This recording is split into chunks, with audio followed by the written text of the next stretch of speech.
Bangkok, Thailand. If you read between the neon lines here, you'll see what's really for sale. Sex.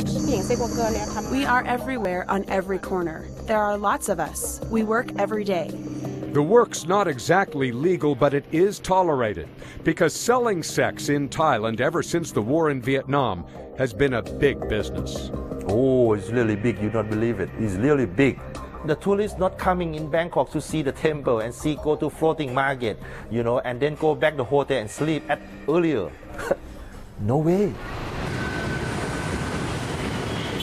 Today, in Bangkok and other cities, by some estimates, sex puts close to $5 billion, 10% of all the money from tourism in Thailand, into the nation's economy. After all, the Johns stay in hotels, they eat in restaurants, they shop in local stores, which explains why, despite laws against prostitution, the government does little to shut it down. So, the men who control this business often operate with impunity. But now, the men's free reign is being challenged in a way they may never have foreseen. By the prostitutes themselves, women who haven't been pocketing any profit. Most, in fact, barely eke out a living. Some are even beaten and abused. This woman, Pim, is a prostitute. She didn't want her face to be clearly shown for fear that one of her American clients will see her and stop paying for her services. We may be abused and attacked. Why does nobody care for us? Why do people say you deserve it? Why? I wonder whether they ever think that without us, would any tourists come? Brutality, disease, all are commonplace for women on the front lines of Thailand's sex trade. But the trade doesn't suffer, because many Thai girls see no other option, which has led to one daring group of women who say, if there's going to be prostitution, let's make it pay for us. Everybody has sex, right? But sex with money is different than sex at home. What's wrong with, the sex with money and free sex at home?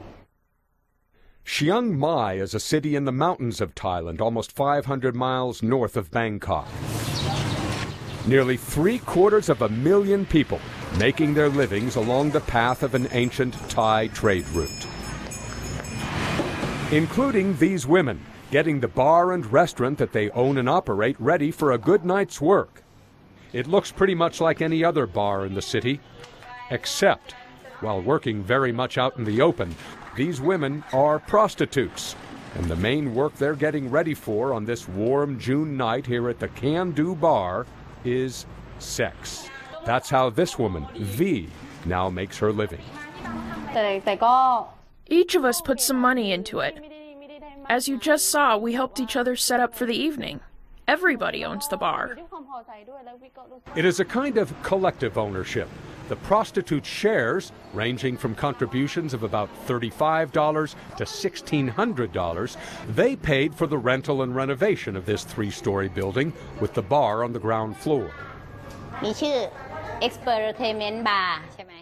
This is very important for us. This certificate demonstrates that we are legal entertainment bar. We also provided Social Security insurance for all employees. The actual licensed owner of Can Do, curiously named Porn Pit Puk Mai, porn in the Thai tongue means blessing, is proud of what the girls get here.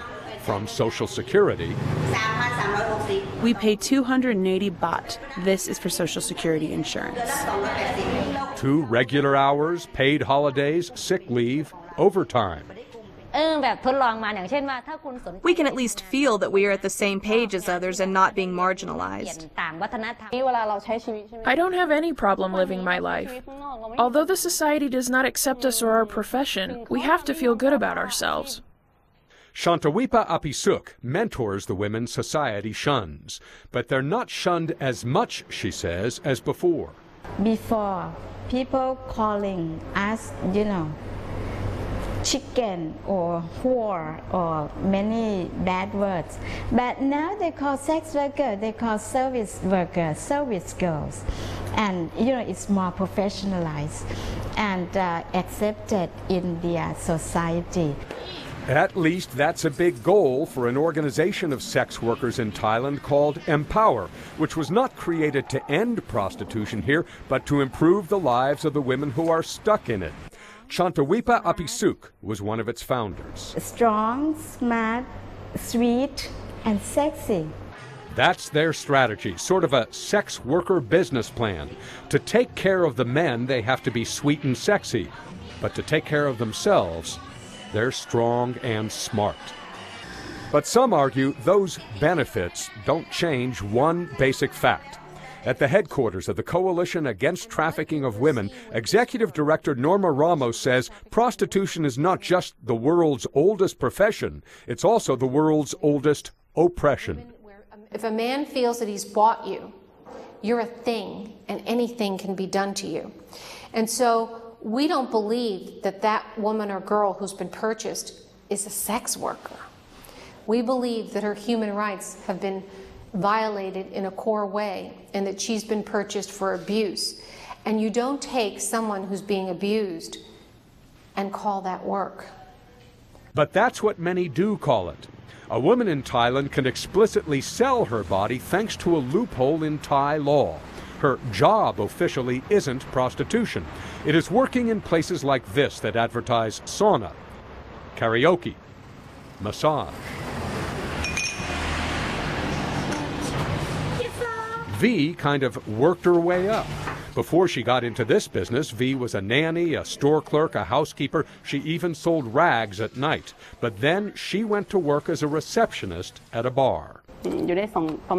I spent 2 months there. Sometimes I switched to be a drink girl sitting with clients and cashier, although I had only junior high school certificate. But being a cashier, you must be available to sleep with the clients. That's how the legal loophole works.